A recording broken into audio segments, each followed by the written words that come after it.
Kagandahan naman kasi dito, kahit iwan nyo yung phone nyo or kahit anong gadgets na meron kayo, hindi kayo magdadalawang isip na iwan ko na lang dyan. Ito yung posible na papalitan. Yan. Mukhang LCD na kasi basag-basag na siya. Tanggal na yung mga frame. Hiwalay na eh. Malaglag.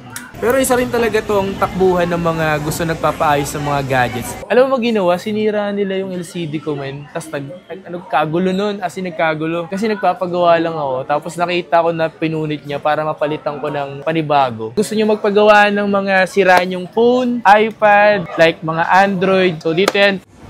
Yo, what's up sa inyo mga pangs? Kamusta kayo? Isang maganda at masayang araw na naman ang pagsasama natin ngayon. Panibagong araw, panibagong video. Today mga pangs, yung video natin, all about pa rin naman to sa mga iPhone. Pero kung may issue yung iPhone nyo or may something na sira, katulad nito mga pangs, ito iPhone X to. Yan, iPhone X. Ang pinaka-issue ngayon nito, nabagsak kasi to. Ngayon, hindi na lumalabas yung display niya. Okay? So ngayong araw na to mga pangs, meron tayong pupuntahan na isa rin sa mga pwede nyo puntahan if ever na pumunta kayo sa Green Hills at gusto nyo magpagawa ng mga iPhone, Android, laptop, MacBook at kung ano-anong gadgets yan. Pwede yan. Okay? Tara, samahan nyo ako ngayong araw na to mga pangs. Pero bago lahat, kung bago ka lang dyan sa akin YouTube channel, please like, comment, and subscribe and hit yung notification bell. And siyempre kung taga-saan ka, paki-comment na rin. So, gawin natin ito ng video mga pangs. Itong sira na to, kung saan kayo pwede magpaayos. So, tara. Kinausap nung pinagawa ko kanino.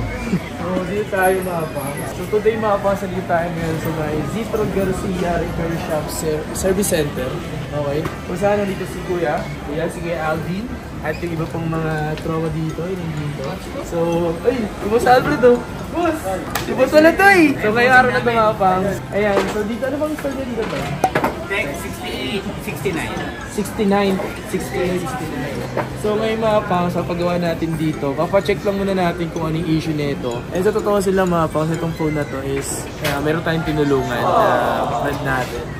Boss, di ba pwede yung maggumawa nito to? Pwede yung pacheck mo muna kung anong issue, baka okay pa yung screen or hindi na. Paratis alam ko rin. So kasama natin ngayon, ano pangalan mo tol? Jan.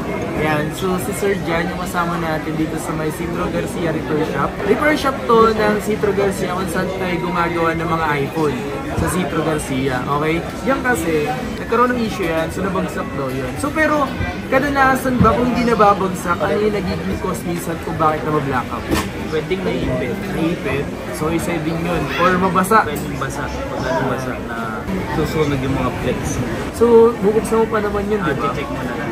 Right, para makita natin kung baka pwede pa or hindi na. Matagal ka na dito na gumagawa, boss? 2 years na. 2 years na. So dito ka na talaga sa Zitro Garcia niyan. Baka gumana pa yung LCD. Iwalay na yung di ba? Pwede pa kung sakali. Yan, check natin. Try muna natin yung LCD. Sige. Pero yung battery okay pa no? Okay pa naman. Kasi minsan pag gani, nakikita mo na hindi na okay yung battery, lumulogo. Bloated na. Karamihan na nagiging cause kung bakit nagiging bloated yung battery. Ginagamit ng naka-charge, kaya overcharge. Yung kinacharge ng magdamag. Wala gano'n naniniwala dun sa overcharge eh. Sabi wala naman daw ganun kasi iba na yung phone ngayon eh. Hindi ganun pa rin. Depende kasi pa rin. Yung dire-diretso pasok ng current niya sa motherboard mo pag nakasaksak yung charger. Kagandahan naman kasi dito, kahit iwan nyo yung phone nyo or kahit anong gadgets na meron kayo, hindi kayo magdadalawang isip na iwan ko na lang dyan kasi wala naman silang ibang gagawin sa phone mo kundi ayusin. Ilalagay mo dyan or isusubukan mo, gano'ng kaganda yan? Ito same na ng original, OLED na rin siya. Ang original kasi ng iPhone X, OLED na. Pero may ibang nilalagay dyan talagang pangit yung quality, no? So yung TFT, yung tinatawag na TFT. Incel. Papalan? Incel. Parang Hansel. Incel lang. Hansel. Ito yung pinaka-replacement naman. Replacement talaga yun. Ito yung ako, pwede ko mahawak yan. Ito yung posible na papalitan. Yan. DX din pala to. So yung mga ganitong brand is talagang okay na siya. Yan, susubukan muna niya. Mukhang LCD na kasi basag-basag na siya Tanggal na yung mga frame. Hiwalay na eh. Malaglag. Nag-away ba kayo nito, tol? Parang nag-away yung nag-ano nito Nahuli tapos nahuli. Uy! Binalibag. Pero isa rin talaga tong takbuhan ng mga gusto nagpapaayos ng mga gadgets. Mga smartwatch. Yun. So talagang ito mga pangs, una agad, ginagawa kasi nila dito mga pangs. Tinatry mo na nila yung mga posibleng issue kung sakali, for example, ito, kung ano yung pwedeng issue, like for example, battery, yung itatry nila doon sa battery mo kung sakaling yung battery may issue. Ayan na, gumana namin. Ayun yung ang inaanak ko. Yun, no? Ang talagang issue na talaga, LCD. yung LCD na. Wala na siyang ibang ginawang test, mga pans, kundi nag-try lang ng panibago. Pero ito, wala ka na ibang tinetest dito. Pagka sa LCD ala na, yung touch lang, tsaka papakita ko lang sa inyo kung approve na sa inyo yung display niya. So pagdating naman sa ganyan, medyo wala namang na komplikado. Ang ililipat na lang natin dito, kung meron pa siyang true tone, yung replacement na lang din kasi. Kung meron pang true tone, ililipat natin sa bagong LCD. So posible pa magka-true tone yan. Pwede. Yun. Kasi mga fans, importante pa rin yan true tone sa mga iPhone. Para sa ganun, yung mga mata natin, minsan kasi may sensitive na mata, na para maiwasan yun na masyadong masinag, kailangan mo ng true tone. Para yung medyo light, di masyadong brightness maganda, di masyadong mataas yung brightness. Pero tol, kung sakaling replacement lang talaga, kasi iba talaga hindi talaga afford yung mga medyo magandang quality. So nasa magkano yung ganun? Replacement natin ito nasa 2,000. 2,000. Kasi iba talaga yung mga replacement di basta-basta yung mga pas kasi iPhone yan eh. Pero kung may budget ka na rin naman talaga, doon ka na sa magandang quality. Diba? Doon na sa OLED. Kasi minsan dito, may mga naghahanap kasi sa online. Ganito mga fans, kung marunong kayo magkabit, pwede naman. Pero kung namamahalan kasi kayo, tapos may nakita kayo sa online, di kayo na lang gumawa. Diba? Tapos napamura kayo, di kayo na lang gumawa. At least, kasariling nyo yung pwede nyo sisihin, di ba? Pwede. Dito kasi mga fans, may stall. Tapos, meron kayo anytime na pwede yung balikan, di ba? So, dito naman, kaya yung presyo na nakikita nyo, okay na yun eh. Kasi, inayos niya, di ba? Ang binabayaran dito, yung serbisyo talaga, di sisirain yung unit nyo, di ba? Posible kaya magkaroon ng Face ID pa yan? Titingnan natin. Ayun, titingnan natin eh. So, yung nilalagay mo na yun, tol, iyan naman yung mga Earpiece. camera niya. Earpiece. Tsaka sensor ng Face ID. Para sa Face ID.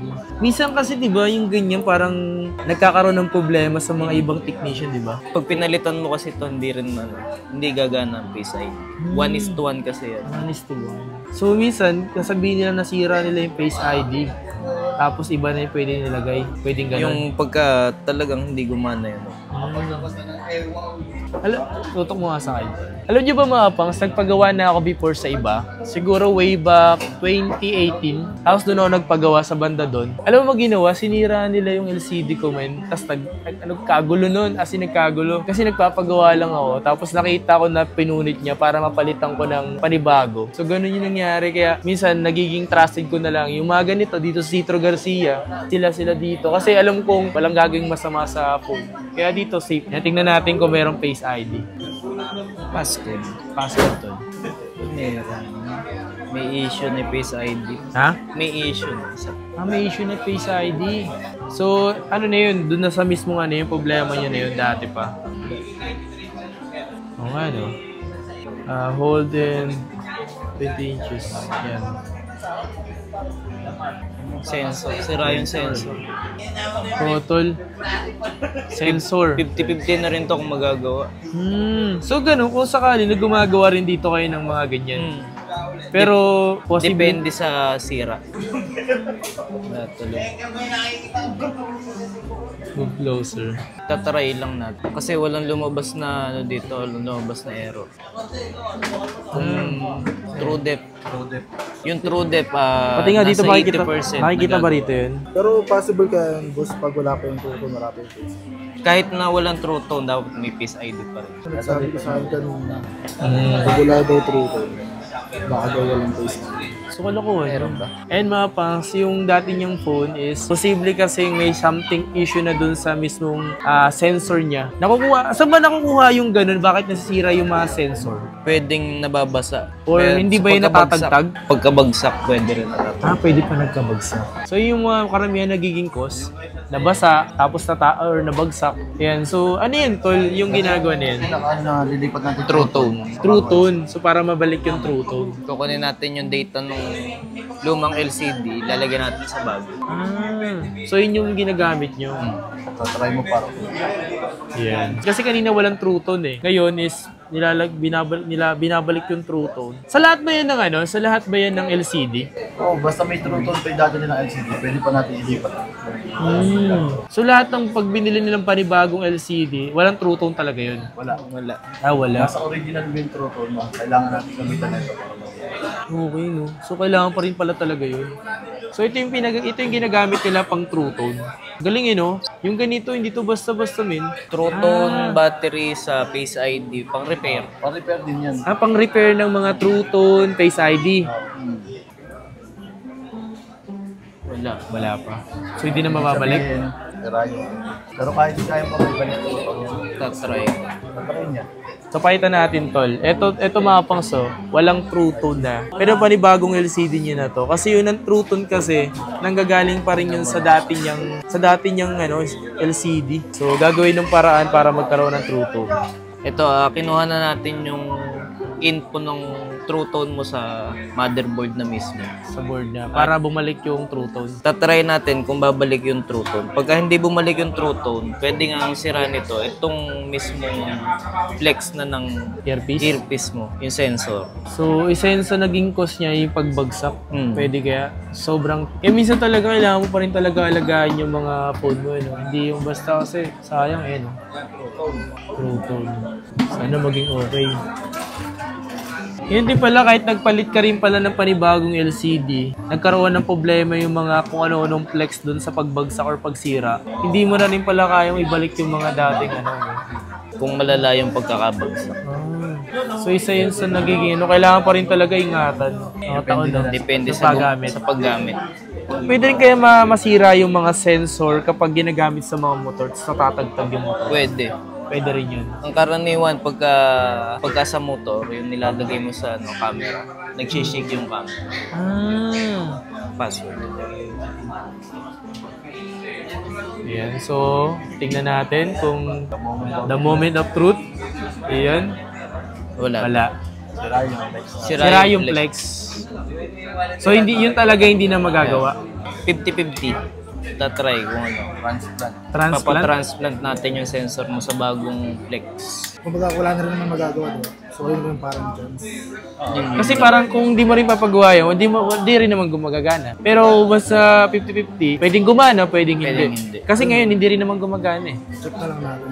So ngayon, gagawin mo dyan, boss, is pwedeng gagawin mo ng paraan para bumalik yung Face ID, and then True Tone. Yung True Tone niya. Yun. So, sana we'll see. Anong pangalan mo ulit, tol? Jan. Si Sir Jan. So, gagawin niya yung best niya para may balik yung mga True Tone or yung Face ID. Kinula kasi yung oras para ipaayos yung True Tone or yung Face ID. Pero sa mga susunod na mga araw, pwedeng gawin na lang to. Pero as of now, ikakabit na muna yan para sa ganun magamit. Kasi importante kasi yung mga nilalaman yan para magamit din. So yung pag ganun ba, yung pagpagawa ba ng isang True Tone, magkano nagiging cost nun? Or magkano yung ganun? Depende sa unit tsaka sa issue nung phone talaga. Marami kasing cost ang pagkasira ng True Tone. So hindi pare-parehos lahat yun. Kasi nga, mga pangs, depende yan sa unit eh. Like for example, high-end siya and then to low-end. Siyempre magkaiba yung presyo nun. So posibleng mas mahal yun sa high-end to mas mura yun sa low-end. Okay? So dito tayo ngayon sa May Isidro Garcia. If ever na gusto nyo magpagawa, talagang ito na isa sa mga trusted natin na repair shop. Meron silang store na or shop dito sa Greenis na yung Isidro Garcia Shell Shop, kung saan nag-ibenta sila ng mga iPhone at kung ano-ano mga pang. So, punta na lang kayo dito. Gusto nyo magpagawa ng mga siraan yung phone, iPad, like mga Android. So, dito yan. Punta lang kayo dito sa Isidro Garcia Repair Shop. So, ang install nila, Tech 6869. okay, so ang install nila dito, Tech 69 and 68. So, hanapin nyo lang dito si John. At yan sila Kuya Alvin at yung iba pa na nandun. So maraming salamat sa inyo lahat sa pagsama. Kung isa ka sa mga nasiraan ng phone, punta ka lang dito. Kayang gawin niya ng Isidro Garcia Repair Shop. Yun lang. Peace out.